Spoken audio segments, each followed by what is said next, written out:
Hi, I'm Tracey Larrimore, the Life Bridges Day Program aide, and today I'd like to show you a craft that we've picked out. It's wind chimes, and they're really simple wind chimes. We're going to start with a plastic solo cup. It can be any color, any size that you choose. It can be clear or colored, and if you can't find a solo cup, you can always use the little deli cups that you find at your local grocery store deli department. So we're going to start putting it together, and we're just going to start with your solo cup. And the first thing you do is you want to make a hole in the bottom of your cup. I've used a thumbtack and a paper clip, and what I've done is I just poke that thumbtack gently through your cup to make that small hole. Once you've made your small hole, then you can take your paper clip and you can insert that in that small hole, and then just keep working it around until you make it just big enough to get your piece of thread through. And then likewise, you're going to make 4 small holes on the edge of the lip of your cup. You want to space them evenly apart into 4 equal sections, because that's where you're going to hang your beads from. So again, just a solo cup, 4 holes evenly spaced in the lip, and 1 hole in the bottom for your hang string. You can use any kind of string. For today, we've just used some very thin, a beige twine. And for the hanging parts, we used a different color string, just to kind of offset it and give it a little bit of color. Okay, so now you've got your holes made, and you can just set your cup to the side. Next thing you're going to do is you're going to take that thread that you're going to use. Doesn't matter. It can be thread, can be string, can be fishing line. If you're going to put it outside, fishing line might be the better idea, so that the weather doesn't discolor it or weaken it or sun damage it in any way. So you're going to cut 4 equal length pieces off of your spool, and once you've got them off, you're going to take your beads. Doesn't matter, any kind of beads. It can be colorful beads, it can be shaped beads, it can be animal beads.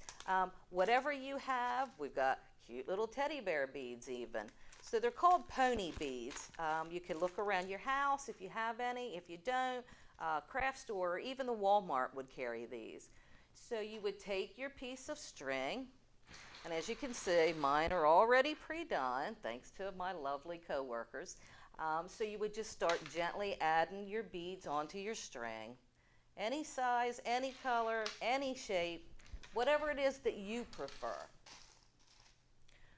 Let me see, that one's not going to work. Okay. All right.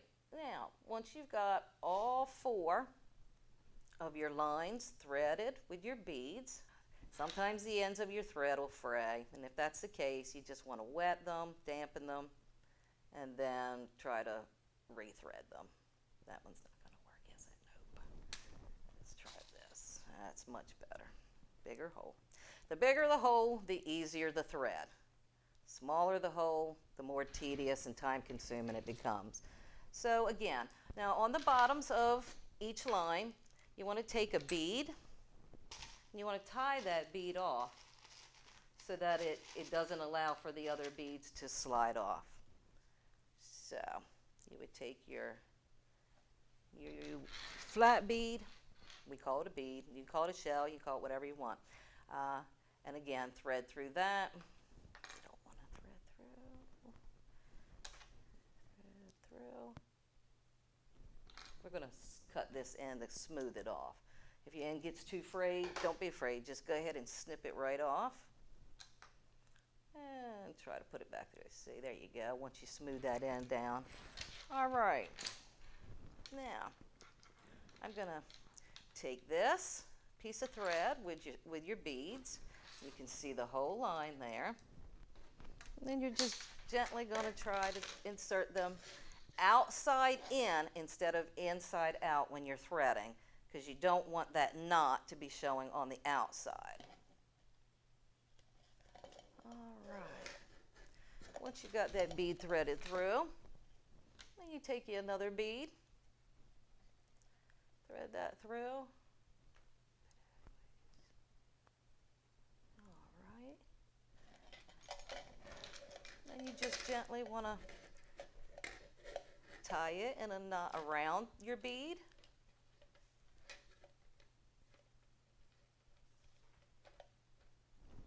And you can pull your string back through. The bead stops the line from moving the rest of the way through. And there you have your first line. Now, if you want, you can bead them all the way up to the top. You can half bead them. Whatever your preference is absolutely fine.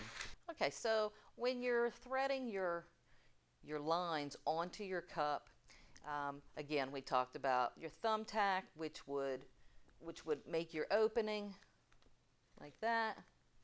Once you're open, you would use your paper clip, just kind of insert it in there, work it around. That'll open that hole a little wider for you. If you're like me, you want your glasses so that you can, like threading a needle. So you start from the outside, work your thread into your little hole on the inside,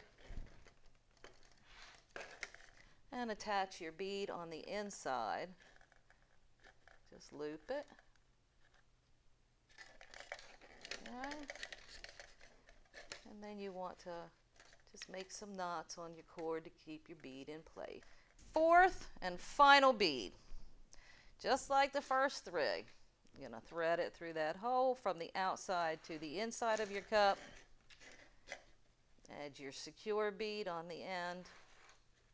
Tie it off.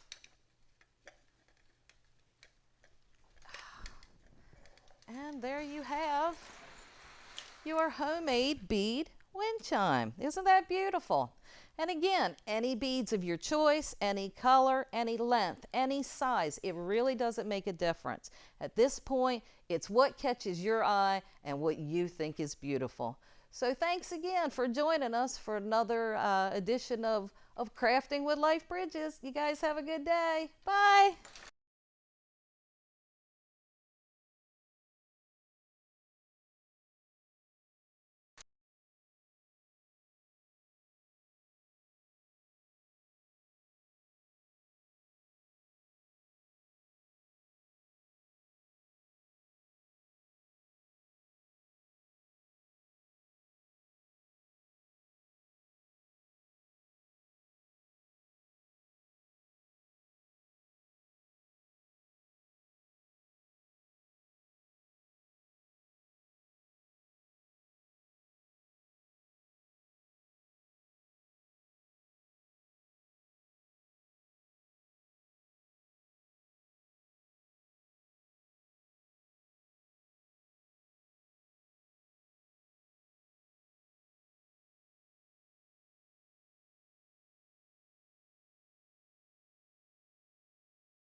Again, likewise, we're going to do same thing with the next 3 lines.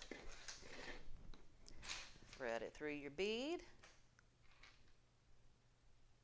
Well, no, thread it through your cup first. Okay, glasses help sometimes.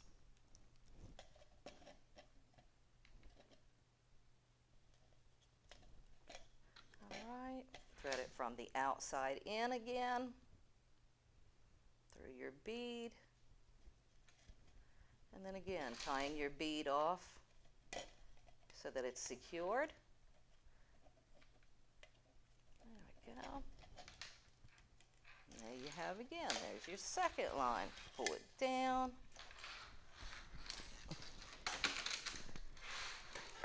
Then we're going to repeat again with your third line.